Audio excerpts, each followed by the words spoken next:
the profile of the soldier right there in the headlight. And then the barbed wire signifying all the POWs and still missing in action veterans. Welcome home is a big part of it. Obviously, a lot of us didn't get a good welcome home. Mine wasn't nearly as bad as a lot of people that I've talked to. But this is very typical of our pack, as we call it. And coming into one of the towns along the way, we have two road guards here that lead the pack. Okay, we need a bigger one here. Anyways, right behind the two road guards is a route coordinator who puts it all together with the help of a lot of people. And this is a state coordinator, and right behind the route coordinator is the missing man formation. We have a different veteran honored on each sector all the way across the country. Our mission statement is basically, we ride for those who can't, for those that are injured, for those that are deceased, for those that are suffering from Agent Orange, for the families of suicide victims, just for everyone. And we ride for those that can't make it to the wall or just have a hard time getting to the wall. The whole thing started supposedly 34 years ago, Marine Gunnery Sergeant James Gregory. Actually, it started 50 years ago, right after the fall of Saigon with the SS Mayaguez incident, when the 40 crew members of the ship were taken ashore onto an island of Kang Tay by the Cambodian forces in Khmer Rouge. And President Ford said, we need to display a show of force, and he got the Marines out of Guam and Thailand to assault this small island. There's 150 Khmer Rouge that were in place there on the island, and we lost 41 Marines that day trying to save 40 crew members. At the end of the day's battle, well, actually the ship's crew members had already been taken to a different fishing boat. They weren't even on the island. But at the end of the day's battle, they called off the assault. Excuse me. The helicopters started pulling everyone off the island. Two of them did not even make it out to sea, to the Coral Sea ship. They had to ditch. They were all shot up so badly. And then a radio call came over. When will the helicopter come back to pick us up? There's 3 Marines that were manning an M60 machine gun, and they were left behind. And this is what got Gregory into thinking we should never leave anyone behind. It was Lance Corporal Joseph Hargrove, PFC Gary Hall, Private Danny Marshall. Never seen again. They were spotted a few days on the island, and then they were executed. Surprisingly, down at Woodland Park, I was talking with James Gregory, and he had just been informed that this unit, the DPAA, goes around the world looking for remains. They just found not body parts, but clothing, the whole battle uniform of Lance Corporal Hargrave on the island. But they've never found anything, any of the body part, no remains yet. So for all of his work for the last 35 years, Gregory was given the Distinguished Service Award by VFW. And then he and his wife rode the Harley up to Sturgis, and he was inducted into the Hall of Fame. And then he continued on riding around. His wife went home. He kept riding. He just spends a lot of time on the road talking to different various service organizations. This is a new patch we'll have this year, 50th anniversary of pullout from Saigon or Vietnam, 35th run for the wall. And this is a patch, and mine's upside down, but you'll see this next picture, that's a new guy. They call him a fun new guy and fun new gals. I've had a couple of women ask me, what does it really mean? I go, no, ask your husband. Anyways, Catherine Ewing of the registration team is putting a pin onto him that's right side up, which makes sense. And then I'll show you later on, he gets it flipped over. We have 4 routes. Started out with one route, the mother route, comes to Colorado, basically Pueblo, Colorado Springs, around the airport, northeast corner onto Lyman, Kansas, and across country. The other routes, as we got more and more people involved with riding with us, they came up with a southern route and then the midway route.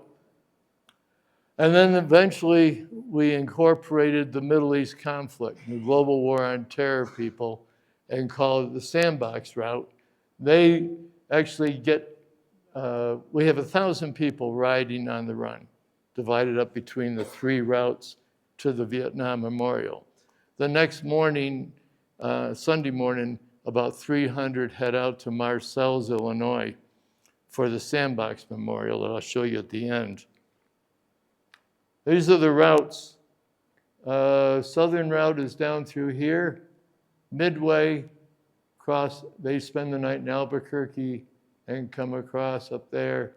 Central route comes up to Colorado, Kansas. St. Louis, we stop off at the Mobley Rex VA Hospital, and then continue on Kentucky into Arlington, Virginia is where we all meet. It's pretty neat that the central route's the last one to arrive. The other routes are already there, and as we come pulling in, there's people kind of come out and give you a cold beer and welcome back to the end of the run. This is a picture of the 2 different routes. This is a southern route, and this is a central route as we're leaving the Ontario Convention Center. And there's a route coordinator in the lead. We meet out there in Ontario. I ride out through southern Utah to get to Ontario. We spend about 3 days getting it all organized, meeting old friends, meeting new friends, meeting a couple dogs that are going on the run with us. That's a picture of the pack coming out of California. You can see where we've got space here between the 2 different platoons. And this platoon is, some platoons ride abreast, some ride staggered. So if we're abreast, we've got another bike right here, and we've got a bike right in front of me, and we're doing 70 miles an hour for about an hour, hour and a half. And if you see any of the scenery along the way, that's not a good idea. You should be looking at the man's license plate or the rider ahead of you and the person next to you. Take some concentration, especially after a heavy lunch and it's a hot day and you're starting to get tired. There's another picture of the pack coming down the hill. This is my FNG year. We do about 70 miles an hour down the highway, but then we noticed over here there's a dust cloud blowing. We slowed to 45 miles an hour going through. And you see my flags are not in trail. They're actually with a crosswind and the bike's leaning into the strong wind. Our first stop is Williams, Arizona. These ladies drive up from Phoenix to Gold Star mothers and a Gold Star father. His son, Jim, died trying to rescue someone that was drowning in a reservoir. Cheryl Rex, her son Dylan, was among the 13 killed at Abbey Gate. It's actually 14 killed at Abbey Gate. One of the Marines over there committed suicide just a couple months ago. Dan Gilman rides with the ambassador group. His brother was killed in the An Lac province, Fred. 11 brothers and sisters. Fred got killed in Vietnam. These are what we give out. This is the original Gold Star pin. Then I had this one manufactured locally over here at C470 in Bowles. A man made up these pins for us. This is our annual pin that we give out.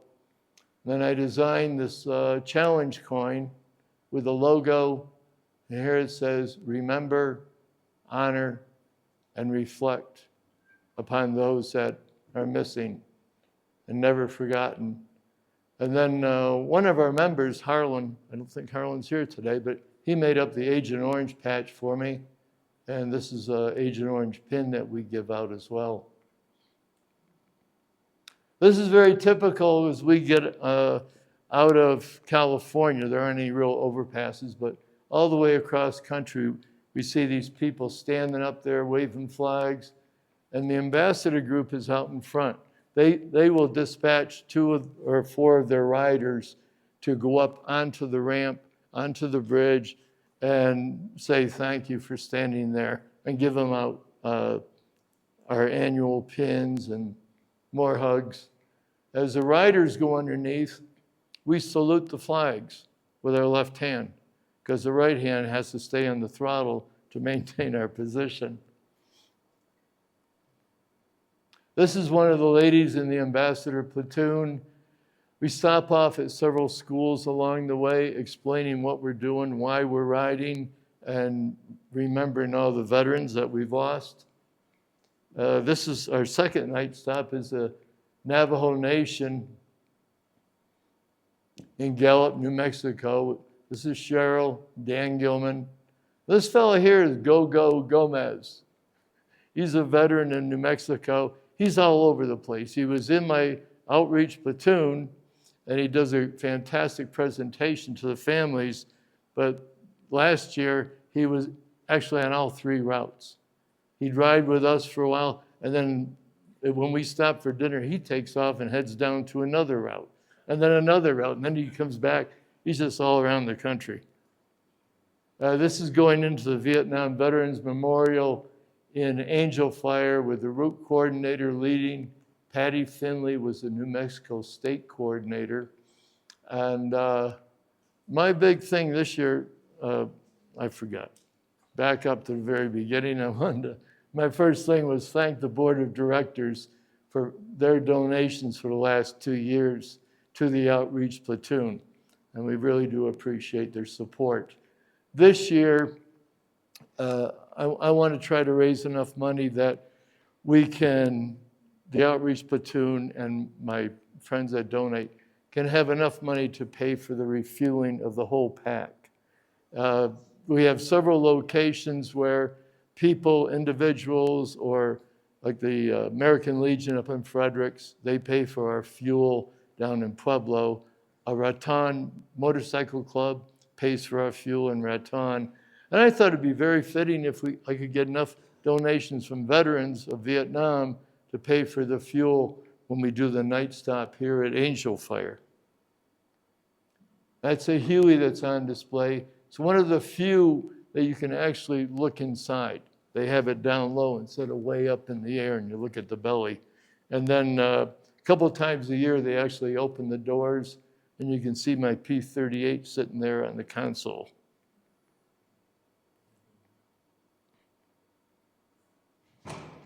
Okay. This is a refueling stop. We do about 3 or 4 stops each day, and this is ridiculous. Anyways, we refuel about 350 motorcycles in 20 minutes. And you got to have your foot pegs up, and they'll always yell at you for that. Got to turn off your engine, and then you can see where he's passing the hose. This guy's just refueled, passing the hose over to this person, this rider, while this rider moves up in place, and they just keep on going. And it's amazing they're so well organized on this. At every fuel stop, Dennis Pogue and his wife will clean an area right behind where the start of the pack is and set up the missing man formation. He's got us all programmed out in advance to have someone honored. It's really something to ride along and have that space empty, knowing you're honoring a veteran. Here's another pack showing the spaces between the platoons. This is Anytown, USA. Just thought of that the other day. That is so representative of what it's like for us to come riding into a town for lunch or for dinner. And these people provide us breakfast, lunches, and dinners. Lots of pulled pork. We do get fried chicken in one location, steak in Junction City, and then the breakfasts are fantastic. This is a pulled pork lunch in Concordia, Missouri. That's Dennis and his wife sitting there. This is one of our road guards, and that was a really nice location with some special meaning here. This is typical. Oh, this reminds me, the reason I incorporated this slide. Yesterday was National POW MIA Recognition Day, and I just happened to see that, and there's Gomez again.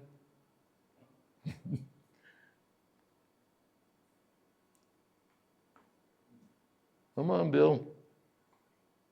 Oh.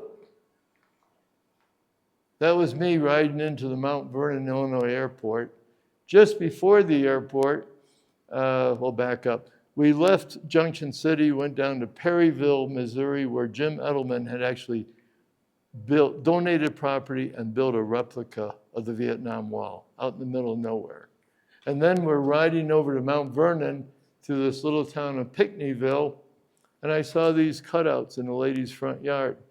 So 10 months later, and about 10 more phone calls to the police, funeral director, and then Mr. Belinsky, I finally got in touch with Minta, who's up there. She cut these out in memory of her granddaughter's two friends that got killed in Kuwait, Holly Belinsky and Tyler Ubelt. It was really stupid. A local truck ran a stop sign and killed these two service people. And then, so that's me going into Mount Vernon with my trailer that's sitting outside here. And I don't want to talk about everyone there. And that's the back end of it with the Cobra and the Loach. Had fun with the Department of Motor Vehicles trying to get a license plate for my trailer, trying to explain to her what I wanted on there. And then I finally had to say how it's initials of my relatives. And then she said, okay, you can have it. And this is a, huh? Oh, yeah. This is the front of the trailer. And obviously special meaning there for everyone. This is a gnomon. This is a sundial at Frankfort, Kentucky.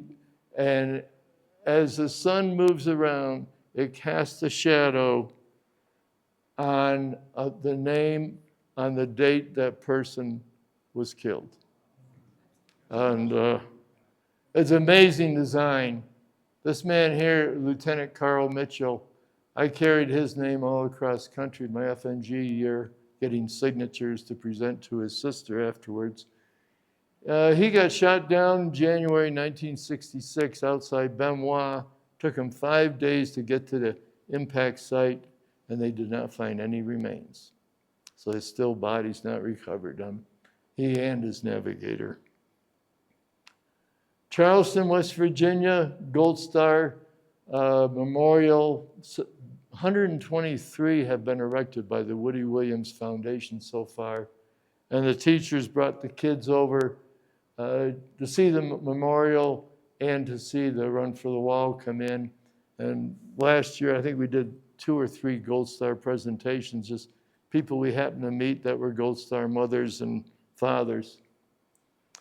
The highlight of the trip is a little mining town in Raynell, West Virginia.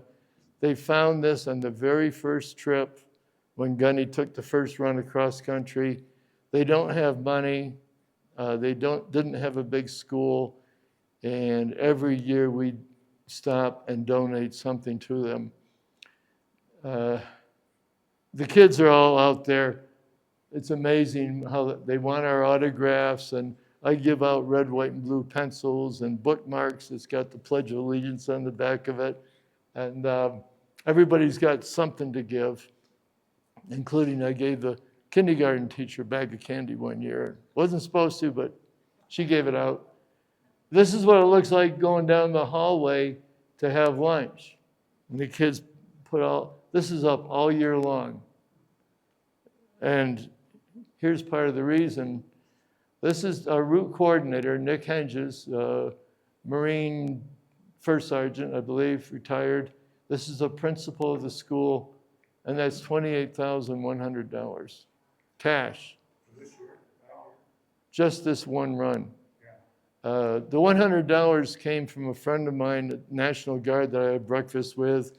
They kicked in a bunch of money to help pay for our challenge coins and our pins, as did our chapter here. And then Tom said, here's $100 just for the kids separately. So $28,100 or so. And this is J.T. Taylor. He's a Gold Star father. He was in Vietnam, 1968, up around Pleiku as an electrical engineer. And we did a Gold Star presentation to him because of his son, Jeffrey Taylor. He was killed with the other, I forget exactly how many, trying to rescue Marcus Luttrell, the lone survivor. And then they have this memorial bridge right in the center of town, right next to their memorial garden where they've got all the posters. And then the Gold Star mothers have two different mountaintops where they've cleared the mountaintop and planted apple trees. And they're different varieties, so they're supposedly going to bloom at different times of the year. Emma is standing by J.T. Taylor's tree with a light on it, the flag, and they put dog tags on each one as well. And then when we came down from the mountaintop, she says, wait till you turn the corner and wait till you see this. A hillside right next to the school, 11,000 flags for the veterans that have been killed from West Virginia all the way back through the Civil War. They plant those every year prior to the Run for the Wall getting into town. And then we go over to Lewisburg for the evening. In the morning, I've been on the run for 3 years. It's rained every morning in Lewisburg. This is what the trailer platoon looks like. These people sleep in their trailers all along the way instead of paying for their motel rooms. And about 2 hours later, we got sunshine, and you dry out afterwards anyways. We stopped for lunch, and this is the merchandise trailer that's always there, follows us all the way across country, selling patches, pins, hats, shirts, whatever, just helping to raise money. I think last year the Central Route actually gave out about $68,000 to different veteran service organizations and schools along the way. Colleen Shine, her dad in the Air Force was shot down in 1972. They found his remains in 1996, and he was buried in Arlington. And she says there's Gold Star Mother Foundations, organizations, Gold Star Mothers, Gold Star Fathers, but nothing for the children. And she's a daughter, a Gold Star daughter. So she set up this foundation, and she's presenting Vietnam welcome home pins to all the Vietnam veterans that day. On my second run, I was one of the 30 people that were asked to wash the Vietnam Wall. So I got out there about 5 in the morning, did my own thing to see some friends of mine on the wall. And then we started washing the wall. This particular panel is special because I checked him out in the Loach, Doug Cheney. Francis Johnson was my observer in the Loach. And when I left the unit to go elsewhere, they flew together until they got shot down one day in An Loc province. So that's why I'm over here at the panel. The other bad part of the story is right after we got the wall all washed, here comes a seagull flying over and hit the panel, made a mess. So when we all get to Arlington, Virginia, Friday afternoon, Saturday morning we all meet on the steps of the Lincoln Memorial. This is probably a couple of years ago we filled up the steps. This year they were working on the steps.